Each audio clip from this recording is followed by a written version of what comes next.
Hare Krishna, devotees. So I wanted to seek the blessings of Radha Madhav, Radha Shyamsundar, Krishna Balaram, Bal Gopal, Nrsimhadev Bhagwan, Jagannath Baladeశ్వర, Shishi Gaunitaya, Simani Haridasa, Guru Parampara, Srila Prabhupada Guru Maharaj and the assembly devotees. So looking at Canto 7, we started on Friday, and today we look at chapter 2. And that chapter is entitled Hiranyakashipu, King of the Demons. Hiranyakashipu felt anger at the death of his brother Hiranyaksha at the hand of Lord Vishnu. So Lord Vishnu, in the form of Varaha, came to rescue the earth and defeat the demon Hiranyaksha, who was the brother of Hiranyakashipu. Considering that the Lord sided with the insignificant demigods as they worship him, giving up his neutrality, Hiranyakashipu vowed to kill Vishnu, after which all the demigods would also die, as their protector was no more. So we can see the nature of Hiranyakashipu.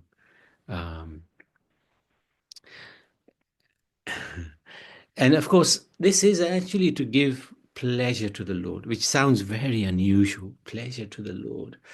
And we'll see that later.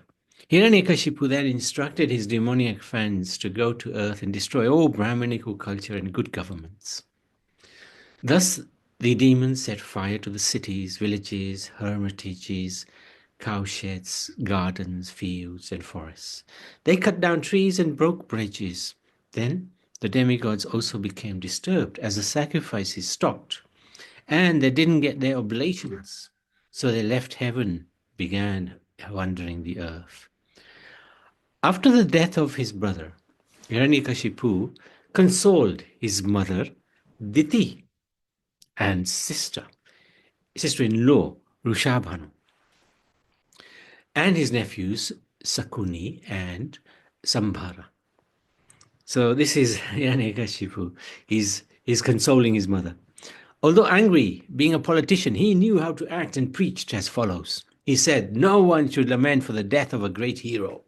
Since the spirit soul is eternal, one should not lament if the soul leaves the body created by material energy." So this is the Bhagavad philosophy. This is the Sanatan Dharma. Hiranyakashipu is preaching Sanatan Dharma. As travelers meet at a restaurant, so family members meet and separate from each other. Hiranyakashipu narrates an old historical story. Once a king named Suyagya was killed, and his relatives surrounded his dead body while lamenting. His queens loudly cried, and the time was appropriate for the body to be burned. But the queens, not allowing it to be taken away, continued lamenting for the dead body, which they kept on their laps. In the meantime, the sun completed its movement for setting in the west. While the queens were lamenting for the dead body of the king, their loud cries were heard even from the abode of Yamraj. Wow. At this time, Yamraj assumed the form of a small boy, and he personally approached the queens of the dead body and advised them. So this is Hiranyakashipu telling this story. Persons who are older than him have full experience that hundreds and thousands of living entities have taken birth and died. Thus, they should understand that they also are apt to die, yet still they are bewildered. He expressed his belief in the Supreme Lord, who protects everyone. This creation is like his plaything. Although the soul takes on gross and subtle bodies, he is not bound by them, for he is different from these material bodies. Only the body is created and destroyed, but the soul is separate from it. The body of the husband lay before the queens, but the soul they have never seen. The actual person is invisible. Very interesting points. The super soul is actually the director of the soul and body. The jiva has the free will to either follow higher spiritual instructions and go to the spiritual world, or choose to remain in the material world. When the soul is connected to the subtle body, He is bound to the results of his fruitive actions and suffers life after life. So this is the important point. When the soul is connected to a subtle body. So our relationship is obviously with the gross body because we're living in it. But more importantly, it's with the subtle body, which is mind, intelligence, and ego. And the subtle body, because mind always is thinking, thinking, thinking, and intelligence is somewhat bewildered, is somewhat hidden, if you like. So this subtle body is actually what is making souls like us to perform our fruitive activities, and that's why we're suffering life after life. Thus, the happiness and distress caused by material senses is meaningless. Only a person who is ignorant of self-realization laments for the body. Now, remember, this is Hiranyakashipu telling this pastime. So he's a very, very learned personality because he's come from Vaikuntha. He's J or J, one of those two. Anyway, despite being enlightened by Yamraj in the form of a boy, the wives of King Sujagya didn't stop their lamentation. So Yamraj narrated the following story. Once a hunter caught a female bird in his nest. While the male bird was lamenting for his wife and also his helpless baby birds, who hadn't even developed wings, the hunter killed him as well. Thus the queens cannot bring back the dead husband, even if they lament for hundreds of years. After reciting the instructions of Yamraj, Hiranyakashipu concluded that we should not grieve for the loss of the body. Thus the queens could understand that everything is temporary. So they performed the funeral ceremonies. Thus Hiranyakashipu instructed his mother and relatives, and they forgot their grief of Hiranyaksha's death. Chapter 3, entitled Hiranyakashipu's Plan to Become Immortal. He wanted to gain all mystic powers, become deathless. So he went to Mandara mountain and stood on his toes with arms upstretched and looking towards the sky. So this is really tough austerity. On his toes, arms up, looking into the sky. Phew. Seeing the performance of such austere penances, the demigods who were wandering throughout the planets now returned to their respective homes. There we go. There he is. He did this for thousands of years because in Satya Yuga, people live a lot longer. And Hiranyakashipu used his determination to perform this horrible tapasya. Because of his austerities, fire emanated from his head, heating the entire universe. Now, if you remember, even when Prahlad Maharaj was doing his tapasya, it was so austere that it had an impact. It disturbed the balance of the universe. So in the same way, Hiranyakashipu's austerities is disturbing the balance in the universe. There were earthquakes and stars fell, being scorched by the fire coming from Hiranyakashipu's head. The demigods approached Lord Brahma and begged him to stop the disturbances. They reported that Hiranyakashipu wanted to take the position of Lord Brahma. So the demigods, they went to Brahma and said, actually, he wants your position. So you should get worried now because he's very powerful. By dint of his severe austerities, Hiranyakashipu wanted to reverse the results of pious and impious activities and overturn all the established practices. So he wanted to make bad karma get good results and good karma get bad results. He wanted to change the natural order of life. Brahma, accompanied by Bhrigu, Daksha, and other great sages, went to Mandara mountain.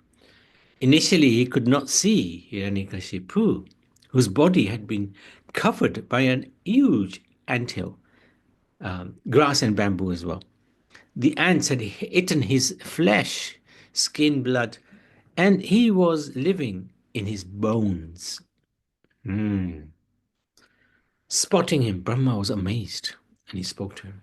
So he was just skeleton, right? Here you go, skeleton, because everything had been eaten up, and he was just surviving. The soul was just in the skeleton.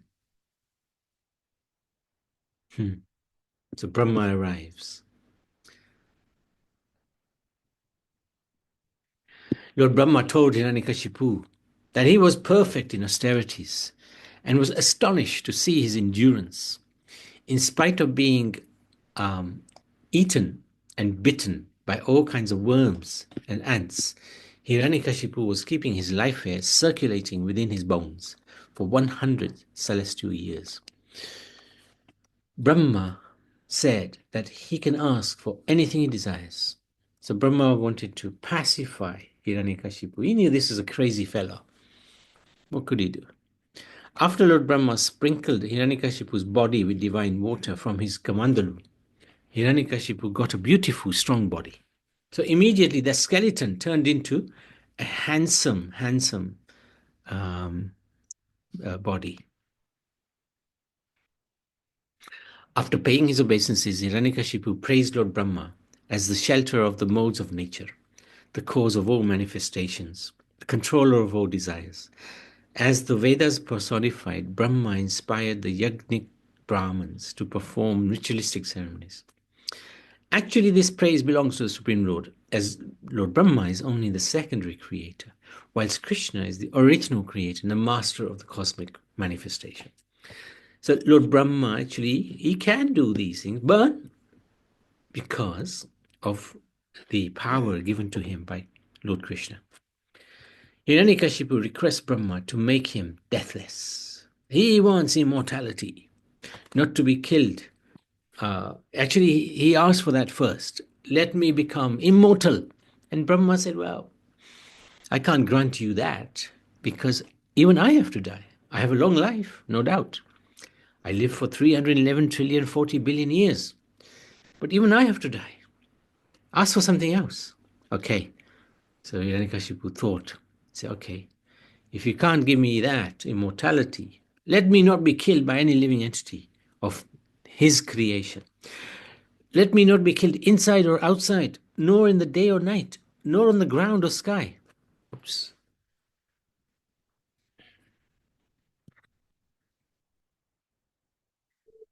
Nor by any weapon, nor by any human or animal, no demigod, no demon, no snake. So he asked for those, and he asked for other things as well. Let me not be killed in any month of the year. A few other things as well. And he wanted all mystic powers in rulership of the universe. He did not want any rival and wanted sole lordship over all living entities and presiding deities. And Lord Brahma granted him. He granted him everything. Gave him everything. Lord Brahma gave all benedictions requested. So this is chapter 4. Hiranyakashipu terrorizes the universe is the name of the chapter. Brahma gave all benedictions requested by Hiranyakashipu, even though they were difficult to obtain. He then departed for his abode, being praised by the sages. Material benedictions are exactly not worthy of being called benedictions, for they become curses. How is that? How is a benediction a curse? Because a benediction will ultimately bring about the arrogance of the person who's received the benediction. Therefore, it's a curse, because arrogance will lead to the downfall of that person. Just as it takes great endeavor to acquire these boons, it is difficult to maintain them as well. Thus, although Hiranyakashipu attained great boons from Brahma, they are still not attained. They're still not attained because he hasn't been able to control his ego. After this, Hiranyakashipu became the conqueror of the entire universe. He lived in Indra's palace, which is described as follows. So he took over heaven. What had happened while he was doing his austerities, Indra and the demigods, they retook heaven, right? And even they kidnapped the wife, I can't remember her name, Kadayu, Yadu, something like that, of Hiranyakashipu. And they were going to kill her. But Narad Muni at that time came, so no, you can't kill this, this glorious lady. She's got a great devotee in her womb, and I will take her to uh, my ashram and teach her and the boy Vedic Dharma. But in the meantime, now Hiranyakashipu got his powers back. He took over heaven. And this is what heaven, or Indra's palace in heaven, looks like. The steps of King Indra's heaven were made of coral. The floor was decked with invaluable emeralds. The walls were of crystal and volumes of Vaidurya stone. The wonderful canopies were beautifully decorated. The seats were decked with rubies, and the silk bedding, as white as foam, was decorated with pearls. The ladies of the palace were blessed with beautiful teeth, and the most wonderfully beautiful faces walked here and there in the palace. Their ankle bells tinkled melodiously and saw their own beautiful reflections in the gems. This is heaven. For no reason, he chastised the demigods severely. Although he was always drunk, everyone was forced to worship him. Although he was abominable, all but the three principal demigods, Lord Brahma, Lord Shiva, and Lord Vishnu, personally worshipped him to please him by bringing him various presentations with their own hands. Narad Muni himself and other sages all offered prayers to him again and again, just to glorify him. Instead of offering oblations to the demigods, Hiranyakashipu accepted them himself. The earth delivered food without being plowed. The cows gave milk, and out to space was beautifully decorated. The oceans gave jewels, and Hiranyakashipu directed all universal departments himself without any help from the demigods. Although master of all opulences, Hiranyakashipu was dissatisfied because he was a servant of his senses. So this is another example. No matter how much wealth or friends, family, cars, homes we have, we're in the wrong place. We'll never be happy. There's always something missing in our life until we connect with the Supreme Lord. And when we connect, that's when everything, it's like having lots of zeros.